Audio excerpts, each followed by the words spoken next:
Ms. Brock, you rented a room in the defendant's condo. Is it a condo? It's a home. House? Home? Yes. When did you rent the room? September 19th, 2015. How long did you stay with him? I didn't get to be there for the full month, and it was intended to be a month-to-month tenancy. I'm not following. How long did you stay there? Less than 1 month. And what was the rent? $830 per month. What date did you move in? On the 19th? Yes. And what day did you move out? My belongings were moved on the evening of October 16th. Okay. And I want you to tell me, Mr. Hayes, she moved out in less than a month. Do you want to tell me why? Well, I put an ad in Craigslist, and I went out of town for a few days, and then when I came back, the first night, she proceeded to have this white noise to sleep with. Listen to me. I just want you to tell me why she moved out. Did she move out voluntarily, or did you put her out? I basically evicted her from a weekly rental. You evicted her? Yeah. Okay.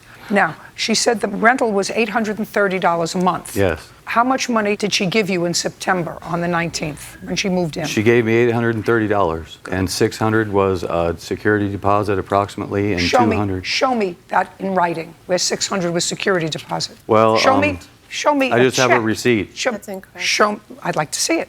There was no deposit. I'd like to see it.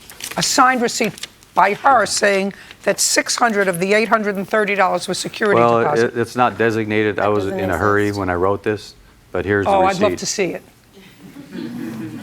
That doesn't exist. Shh.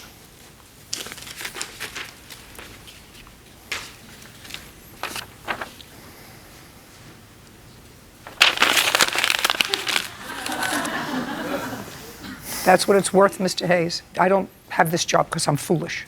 You put her out before the end of the month because she was an annoying tenant. That's what I read in your answer.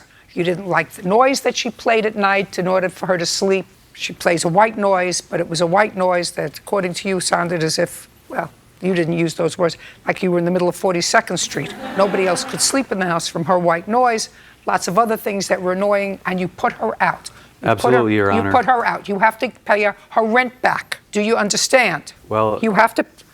I understand. And that's just a start, because you can't unilaterally, you take in a tenant, and there are certain procedures that you have to go through. If you've taken her rent for the month, which you did, then you have to give her more than 2 days' notice that she has to leave. I gave her 2 weeks. Did you give her 2 weeks? Yes. Show me that you wanted her out at the end of the month.